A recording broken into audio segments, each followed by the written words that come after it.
O último censo do IBGE aponta que o Brasil tem 896.900 índios.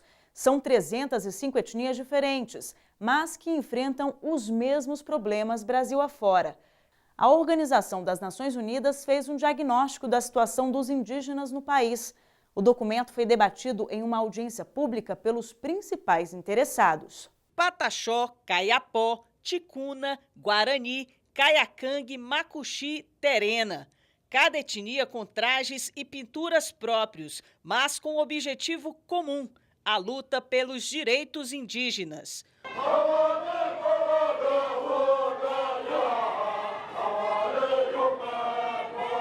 Viemos para colocar essa nossa preocupação para a Organização das Nações Unidas. Não precisa ouvir o governo representando nós, precisa ouvir nós. 500 indígenas representantes de diversas etnias participaram da audiência pública. Eles relataram as principais dificuldades enfrentadas pelas comunidades indígenas. Os megaprojetos todos os dias nos afetam. A gente tem um orçamento menor, nenhuma terra indígena vai sendo demarcada. É o resultado de um trabalho de muita paciência, ouvir os relatos reais de muitas lideranças, povos e organizações indígenas para defender o meio ambiente e territórios.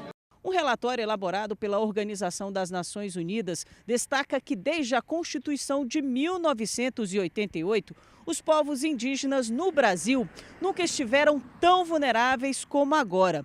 O documento apresenta um diagnóstico da situação indígena no país e faz uma série de recomendações. Entre elas, a adoção de medidas urgentes para enfrentar a violência e a discriminação contra os povos indígenas, o fortalecimento de instituições públicas, como a FUNAI, o aumento de esforços na demarcação e proteção de terras, a melhoria do acesso à justiça e uma maior participação e consulta prévia dos indígenas em grandes projetos que causem impactos ambientais. Essa audiência junta os próprios índios tomando conhecimento das recomendações que foram feitas em defesa dos seus direitos e juntando as autoridades públicas num espectro muito amplo para que digam o que podem oferecer de resposta às recomendações que foram oferecidas. Para o coordenador da Câmara de Populações Indígenas e Comunidades Tradicionais do MPF, a principal dificuldade hoje é fazer cumprir os direitos constitucionais dos indígenas.